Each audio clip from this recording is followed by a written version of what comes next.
Bien chers frères et sœurs en Christ, bonjour. Nous allons considérer aujourd'hui ce qui va se passer dans le ciel et sur la terre au moment où Jésus, appelé l'agneau, dans le chapitre 6 de l'Apocalypse, ouvre le second sceau. L'apôtre Jean écrit: « Quand il ouvrit le second sceau, j'entendis le second être vivant qui disait « Viens !» Et il sortit un autre cheval roux. Celui qui le montait reçut le pouvoir d'enlever la paix de la terre, afin que les hommes s'égorgent les uns les autres. Et une grande épée lui fut donnée. Apocalypse, chapitre 6, les versets 3 et 4. La couleur du cheval monté par le second cavalier est rouge feu, selon le texte grec. Et c'est une couleur très significative de la nature des événements terribles qui vont survenir pour la terre. La couleur rouge feu évoque le sang répandu. Nous en avons d'ailleurs une illustration dans l'Ancien Testament, dans le second livre des Rois. Alors je ne m'arrêterai pas sur le contexte de ce passage biblique, mais voici ce que déclare la parole de Dieu. Cependant, tous les Moabites, ayant appris que les rois montaient pour les attaquer, on convoqua tous ceux qui étaient en âge de porter les armes et même au-dessus, et ils se tinrent sur la frontière. Ils se levèrent de bon matin, et quand le soleil brilla sur les eaux, les Moabites virent en face d'eux les eaux rouges comme du sang. Ils dirent: « C'est du sang. » Les rois ont tiré l'épée entre eux. Ils se sont frappés les uns les autres. Second livre des Rois, chapitre 3, les versets 21 à 23. La couleur du soleil levant sur les eaux, cette couleur rouge feu, a été prise pour du sang par les Moabites. Un commentateur précise que la couleur du cheval évoquée dans l'Apocalypse, donc le second cheval, est celle du sang séché. Ce n'est pas la couleur vermeille de celle qui coule dans les artères et qui apporte la vie. C'est le sang que la vie a quitté et qui se décompose. La couleur est donc sinistre. Il paraît évident que la couleur rouge feu de ce second cheval n'annonce absolument rien de bon. Dans le texte grec d'ailleurs, nous retrouvons le même mot au chapitre 12, verset 3, pour parler du grand dragon. Je vous lis le texte. Un autre signe parut encore dans le ciel, et voici, c'était un grand dragon, rouge feu, ayant 7 têtes et 10 cornes, et sur ses têtes 7 diadèmes. Sa queue entraînait le tiers des étoiles du ciel et les jetait sur la terre. Le dragon se tint devant la femme qui allait enfanter, afin de dévorer son enfant lorsqu'elle aurait enfanté. Lors des événements déclenchés par l'ouverture du premier sceau, le monde jouissait peut-être encore d'une paix relative. Mais cette paix bien illusoire est maintenant enlevée de la terre, qui est livrée à des conflits très sanglants. Les hommes s'égorgent, il s'entretue et le cavalier qui monte ce cheval couleur rouge feu représente la guerre universelle.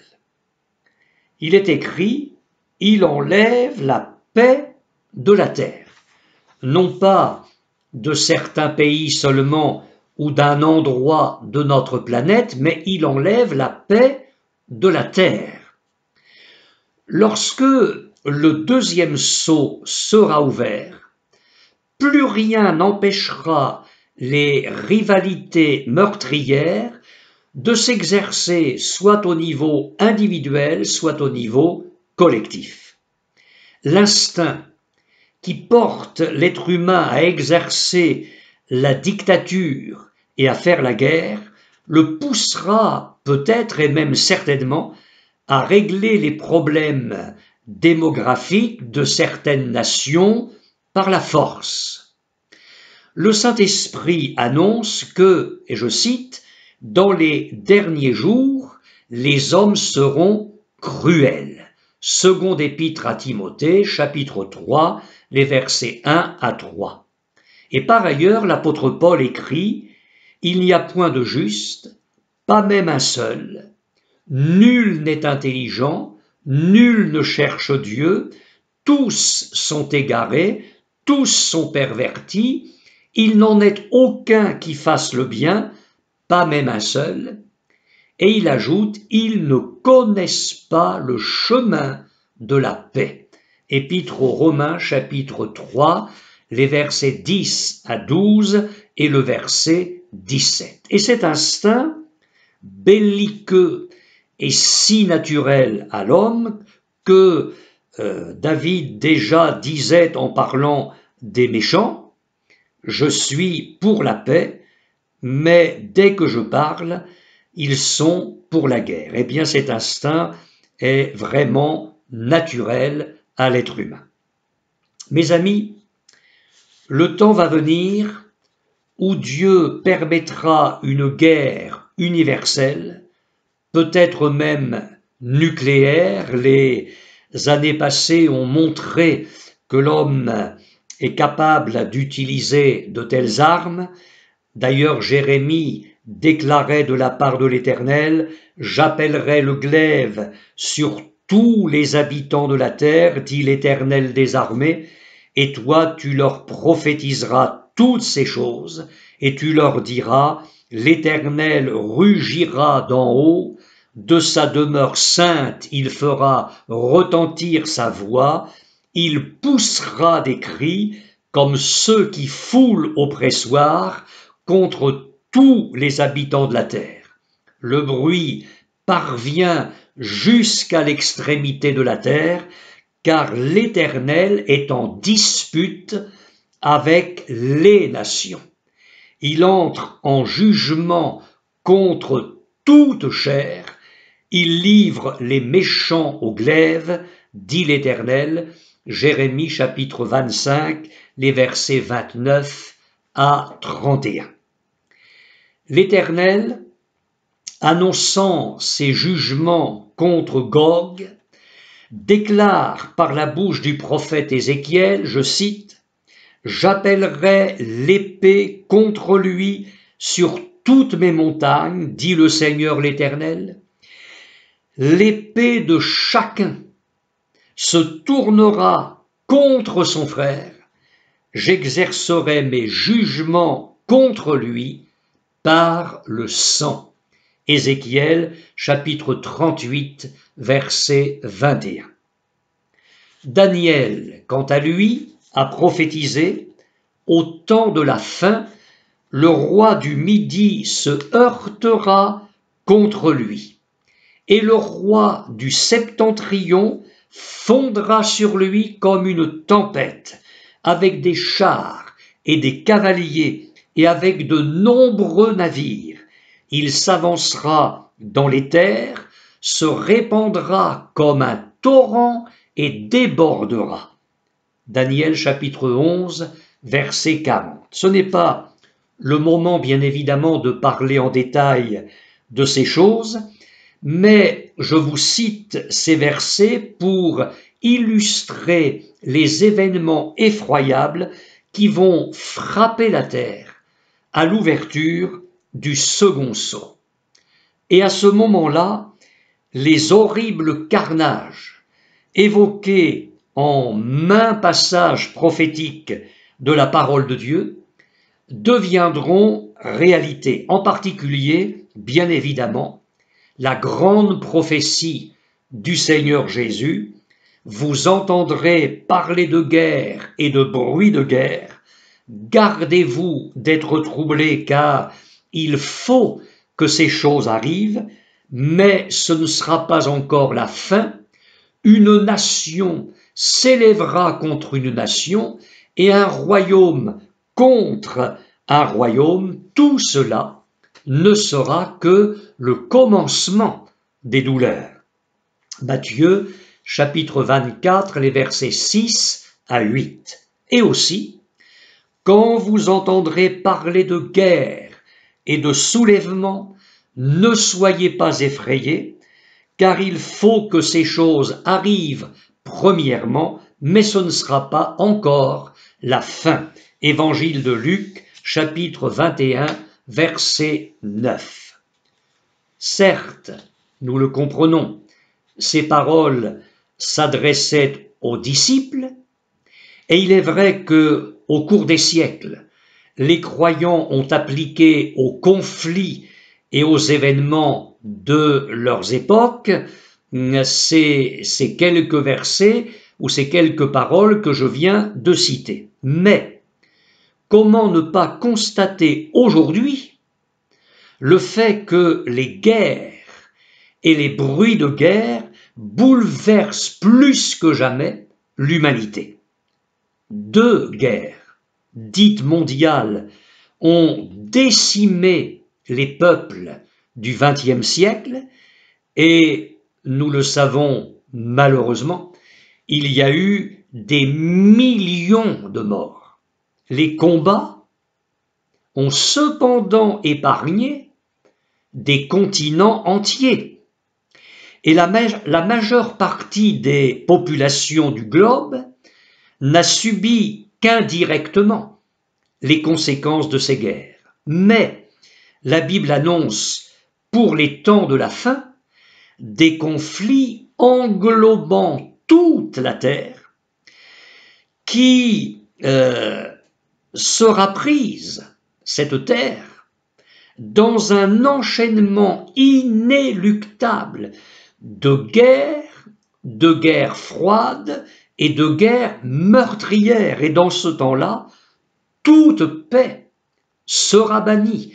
Je le répète, le second cavalier a reçu le pouvoir d'enlever la paix de la terre. Les précisions données par la parole de Dieu nous montrent une fois de plus la souveraineté absolue de notre Dieu et le contrôle parfait qu'il exerce sur les êtres et sur les événements. Tout, mes bien-aimés frères et sœurs, tout est dans la main de notre Dieu. Et rien n'arrive et rien n'arrivera sans sa permission. Notez à propos de ceci, ce qu'il est écrit pour le second cavalier. Il sortit un autre cheval rouge feu, celui qui le montait reçut le pouvoir.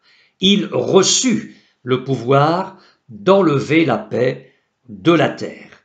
Et une grande épée lui fut donnée. Elle lui fut donnée. Dieu garde le contrôle de tout. La Bible dit, tout ce que l'Éternel veut, il le fait dans les cieux et sur la terre, dans les mers et dans tous les abîmes. Psaume 135, verset 6. Mes frères et sœurs, fortifions notre foi, affermissons nos cœurs et reposons en paix dans les mains de notre Dieu tout-puissant, de notre Seigneur et Sauveur Jésus-Christ, Sauveur et Seigneur miséricordieux, compatissant, rempli de bonté et de grâce pour tous les siens. La Bible dit du Seigneur, « Voici les nations sont comme une goutte d'un seau devant lui. Elles sont comme de la poussière sur une balance. Voici, les îles sont comme une fine poussière qui s'envole. Toutes les nations sont devant lui comme un rien. Elles ne sont pour lui que néant et vanité. » Prophète Ésaïe, chapitre 40, les versets 15 à 17. David déclare, « Oui, vanité les fils de l'homme, mensonge les fils de l'homme. Dans une balance, ils monteraient tous ensemble plus légers qu'un souffle. » Psaume 62, verset 10. Tous les habitants de la terre ne sont à ses yeux que néant. Il agit comme il lui plaît avec l'armée des cieux et avec les habitants de la terre.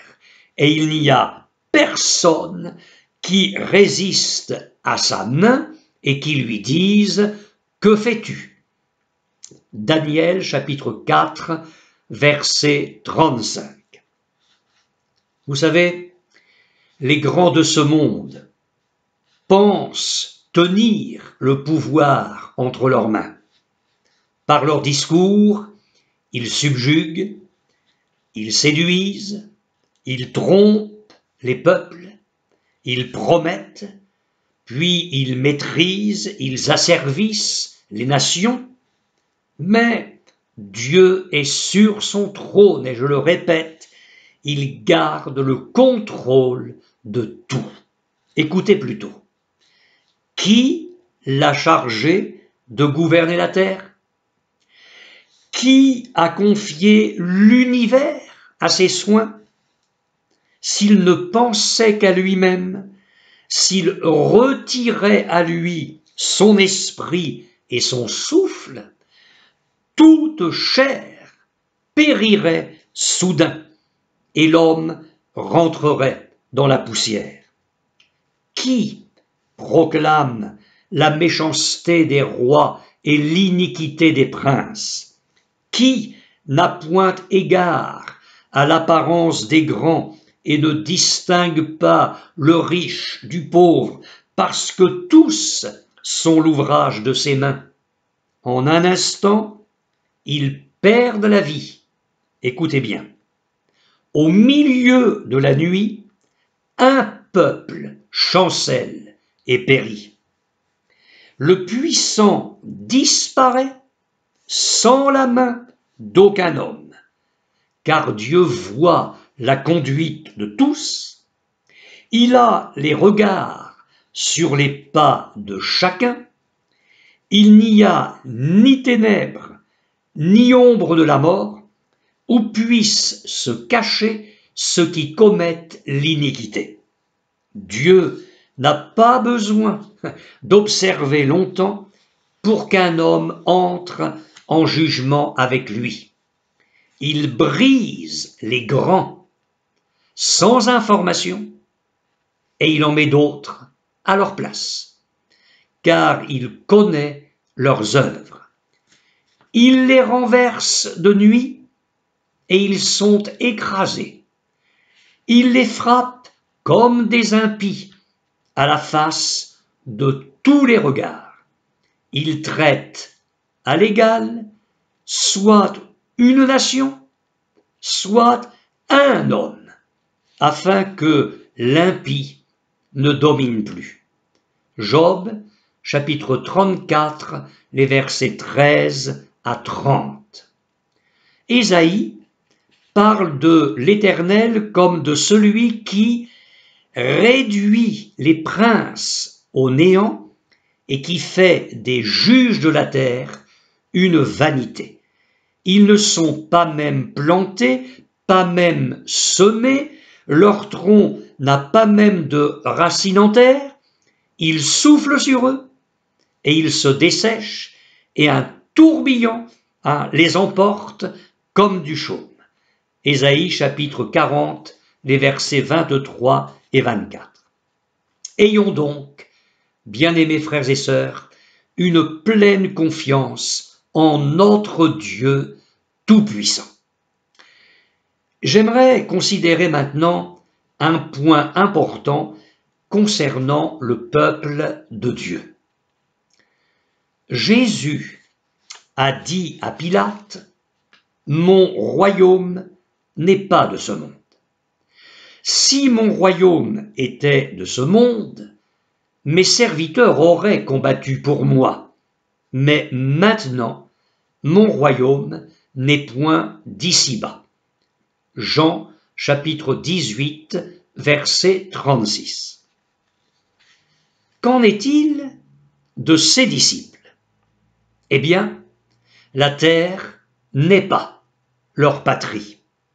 Paul écrit, « Notre cité à nous est dans les cieux, d'où nous attendons aussi comme sauveur le Seigneur Jésus-Christ. » Épître aux Philippiens, chapitre 3, verset 20. Ceux qui ont reçu Christ comme Seigneur et Sauveur ne sont que des étrangers et des voyageurs ici-bas. Et c'est ainsi que l'auteur de l'Épître aux Hébreux parlait des héros de la foi qui reconnaissaient être des étrangers et des voyageurs sur la terre. Je cite, « Ceux qui parlent ainsi, précise la parole de Dieu, montrent qu'ils cherchent une patrie. S'ils avaient en vue celle d'où ils étaient sortis, ils auraient eu le temps d'y retourner. Mais maintenant, ils en désirent une meilleure, c'est-à-dire une céleste. C'est pourquoi Dieu n'a pas honte d'être appelé leur Dieu, car il leur a préparé une cité. » Épître aux Hébreux, chapitre 11, les versets 13 à 16. Abraham attendait la cité qui a de solides fondements, celle dont Dieu est l'architecte et le constructeur. Épître aux Hébreux, chapitre 11, verset 10. L'apôtre Pierre écrit, « Bien-aimés, je vous exhorte, comme étrangers et voyageurs sur la terre, à vous abstenir des convoitises charnelles qui font la guerre à l'âme. » Première épître de Pierre, chapitre 2, verset 11. Si effectivement nous sommes citoyens des cieux, si nous sommes au fond ceux qui appartiennent au peuple du ciel, ceux qui sont de la terre vont le voir. Notre vie, nos paroles, notre comportement seront aussi différents des leurs que la lumière peut l'être des ténèbres. L'Évangile déclare, « Celui qui est de la terre est de la terre. » Et il parle comme étant de la terre. Évangile de Jean, chapitre 3, verset 31.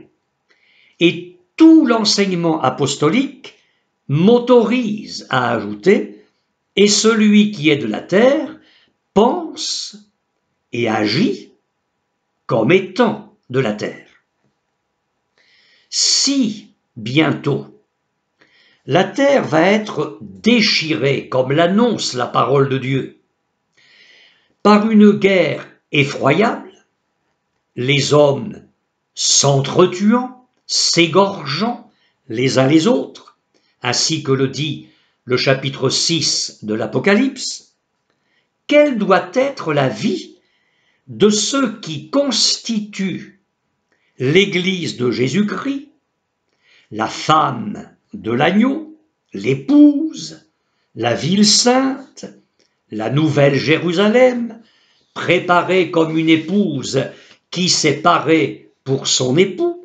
Apocalypse, chapitre 21, verset 2.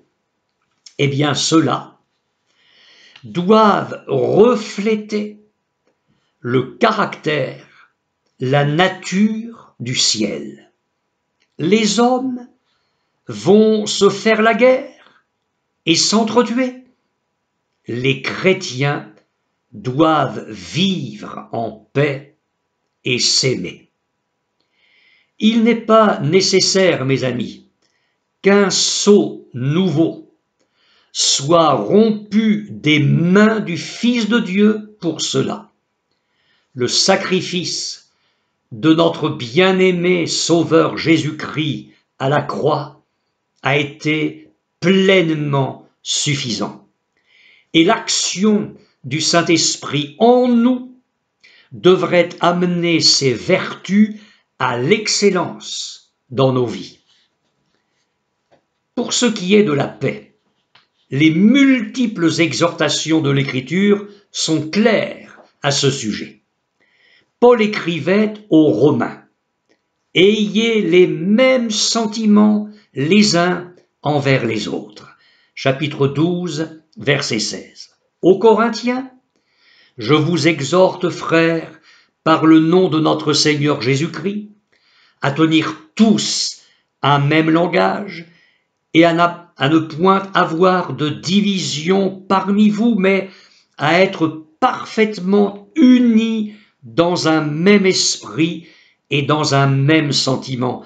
Car, mes frères, j'ai appris à votre sujet qu'il y a des disputes au milieu de vous. 1 Corinthiens, chapitre 1er, les versets 10 et 11. Aux Galates, si vous vous mordez et vous dévorez les uns par les autres ou les uns les autres, prenez garde que vous ne soyez détruits les uns par les autres. Chapitre 5, verset 15. Lorsque les chrétiens se font la guerre et s'entretuent, je mets s'entretuent entre guillemets bien évidemment, sont-ils encore citoyens du ciel? Ou sont-ils animés de l'esprit qui va prochainement s'abattre sur le monde? Il vaut la peine, mes frères et sœurs, d'y réfléchir. L'apôtre Paul exhorte les Corinthiens en ces termes, les Éphésiens, en ces termes. Supportez-vous les uns les autres avec charité, vous efforçant de conserver l'unité de l'esprit par le lien de la paix. Chapitre 4 des Éphésiens, les versets 2 et 3. Et aux Philippiens. Si donc il y a quelque union d'esprit, rendez ma joie parfaite, ayant un même sentiment, un même amour, une même âme, une même pensée. Chapitre 2, les versets 1 et 2. Alors je pourrais citer encore bien d'autres textes des Écritures à ce sujet. L'atmosphère du ciel, l'atmosphère de l'Église, dont les membres sont les citoyens d'en haut, est celle de la paix, qu'on se le dise.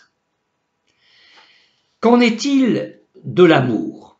Car en fait, les deux se tiennent, la paix et l'amour. Ceux qui s'aiment vivent en paix. Les propos de l'apôtre Jean, pour parler de lui, sont sans ambiguïté, aucune, car ce qui vous a été annoncé et ce que vous avez entendu dès le commencement, c'est que nous devons nous aimer les uns les autres et ne pas ressembler à Caïn qui était du malin et qui tua son frère. Nous savons que nous sommes passés de la mort à la vie parce que nous aimons les frères. Celui qui n'aime pas demeure dans la mort. Quiconque hait son frère est un meurtrier. Première épître de Jean, chapitre 3, les versets 11 à 15.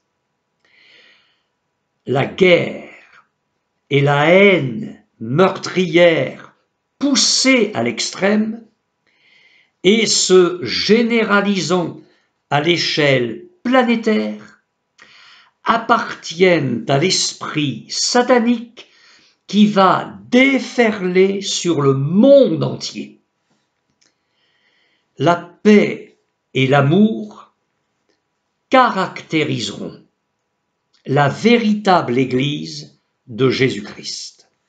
Bien-aimés, écrit l'apôtre Jean, aimons-nous les uns les autres, car l'amour est de Dieu, et quiconque aime est né de Dieu et connaît Dieu. Celui qui n'aime pas n'a pas connu Dieu, car Dieu est amour. Première épître de Jean, chapitre 4, verset 7. Ces paroles ont le mérite d'être claires. Tous ceux qui veulent arrondir les angles des propos de l'apôtre Jean, tous ceux qui veulent en émousser le tranchant, réécrivent au fond un autre évangile. Ils posent de nouveaux fondements pour une pseudo-église chrétienne. Ils insufflent un autre esprit qui n'est pas l'esprit de Dieu. La prière sacerdotale du Seigneur Jésus a beaucoup à nous apprendre sur le caractère et la nature des citoyens du ciel que nous sommes. Jésus, en effet, a dit à Dieu le Père, « Je leur ai donné ta parole.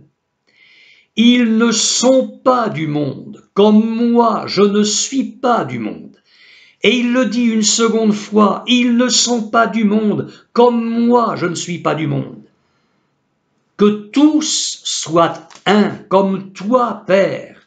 Tu es en moi, et comme je suis en toi, afin qu'eux aussi soient un en nous, pour que le monde croie que tu m'as envoyé. Je leur ai donné la gloire que tu m'as donnée, afin qu'ils soient un, comme nous sommes un, moi en eux et toi en moi, afin qu'ils soient parfaitement un, et que le monde connaisse que tu m'as envoyé et que tu les as aimés comme tu m'as aimé. Je leur ai fait connaître ton nom et je le leur ferai connaître afin que l'amour dont tu m'as aimé soit en eux et que je sois en eux. Évangile de Jean, chapitre 17, les versets 14 à 26. Tout est dit dans cette sublime prière du Seigneur Jésus. La nature des citoyens du ciel, la paix et l'unité qui doivent être en eux et entre eux, l'amour qui les anime, et de ce fait, une vie totalement opposée à celle des citoyens de la terre. Jésus a dit encore à ses disciples, « Aimez-vous les uns les autres, comme je vous ai aimé, vous aussi, aimez-vous les uns les autres. À ceci, tous connaîtront que vous êtes mes disciples, si vous avez de l'amour les uns pour les autres. » Évangile de Jean, chapitre 13, les versets 34 et 35. Mes bien-aimés frères et sœurs, ne prenons pas à la légère la parole de Dieu et les exigences divines qui s'attachent à la vocation qui nous a été adressée. Réglons nos conflits familiaux si nécessaire. Cessons nos guerres fratricides. Allons demander pardon au frère ou à la sœur que nous avons blessés. Réconcilions-nous avec celui ou celle avec qui actuellement nous sommes en guerre. Je vous le dis solennellement, il en va de notre salut. Perfectionnons-nous, que notre amour augmente de plus en plus, que le Saint-Esprit puisse former en nous de façon plus parfaite la nature de notre Seigneur Jésus-Christ. Que Dieu nous bénisse tous dans cette voie. Amen.